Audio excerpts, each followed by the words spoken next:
আসসালামু আলাইকুম এভরিওয়ান। আজকে আমি আপনাদের পুডিং তৈরি করে দেখাবো। আমার মেয়ে খুব পছন্দ করে পুডিং, তার জন্য চিন্তা করলাম বাহির থেকে না কিনে বাসায় বানিয়ে ফেলি পুডিংটা। বাহিরে দেখা যায় যে পুডিংয়ের এক পিসই ৬০-৭০ টাকা করে, তার জন্য চিন্তা করলাম একবারে বাসায় বানিয়ে ফেলি।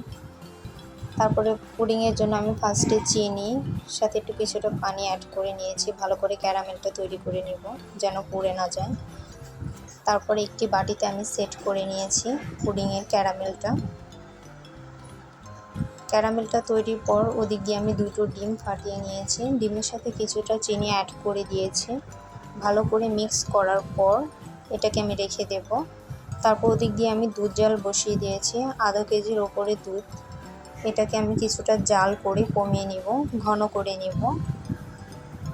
ঘন করার পর এটাকে আমি ঠান্ডা করব। একদম ঠান্ডা করার পর ডিমের যে মিশ্রণটি ছিল সেটা আমি সাথে মিক্স করে দিয়েছি। ভালো করে মিক্স করার পর এটাকে আমি ছেঁকে নিয়েছি। ছেঁকে তারপরে ক্যারামেলটা যে ছিল ওই ক্যারামেলটার সাথে আমি দুধগুলো আমি দিয়ে দিয়েছি। দুধগুলো দিয়ে দেওয়ার পর ঢাকনা লাগিয়ে আস্তে আস্তে ঝাঁকিয়ে নেবেন।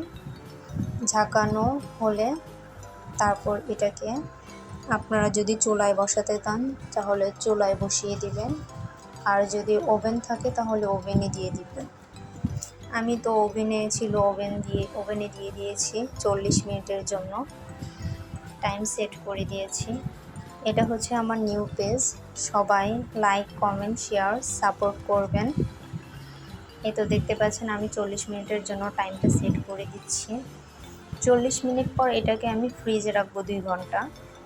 ফ্রিজে রেখে বের করে তারপরে হচ্ছে আমি এটাকে চারপাশে ছুরি দিয়ে আস্তে আস্তে কেটে নেব। এ তো দেখতে পাচ্ছেন আমি ওভেন থেকে নামিয়েছি। তারপর হচ্ছে 2 ঘন্টার জন্য ফ্রিজে রাখবেন। ফ্রিজে রেখে সাইড দিয়ে ছুরি দিয়ে আস্তে আস্তে কেটে নেবেন। প্লেটে ঢেলে দিলাম। এই তো আমার পুডিং তৈরি হয়ে গেছে। কেটে আমি ফার্স্ট পিস মেখে দিলাম।